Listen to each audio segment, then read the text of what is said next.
The election of 1912 is one of the most important elections in American history.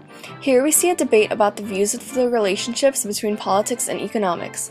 This was due to the rise of big businesses in the Gilded Age, which increased the gap between the wealthy and the poor. At this time, both the Republicans and the Democrats were also fighting to see who would be the more progressive party as they shift away from the old guard.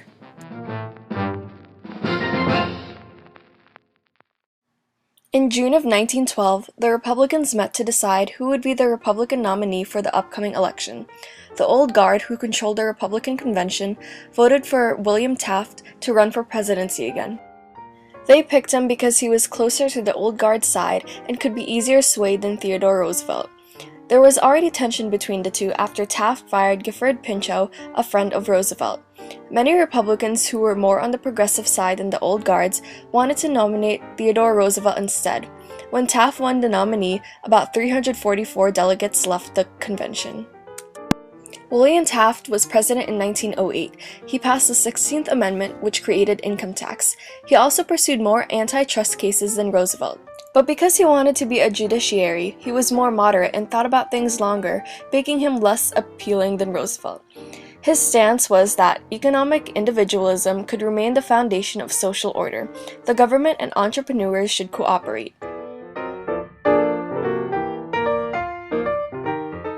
The Progressive Party was created out of the Republicans who walked out of the Republican convention. It is somewhat inaccurate to call them the Progressive Party because there were progressives in all the parties. There was no actual Progressive Party itself because unlike the Populists, they weren't unified with their views. The Progressive Party was also known as the Bull Moose Party. Their nominee was Theodore Roosevelt. He became president after McKinley was shot and did want to run again in 1908 because then he would serve more years than Washington and Jefferson, who set the president at the time. He endorsed Taft in 1908 but disagreed with his term because he wasn't as progressive. Roosevelt had a plan called New Nationalism.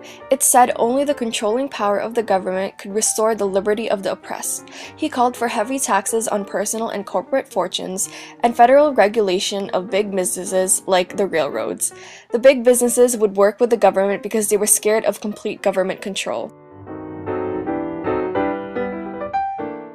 Socialism was an idea that came out of Europe from Karl Marx's The Communist Manifesto. Their nominee was Eugene Debs of the Pullman Railroad strike.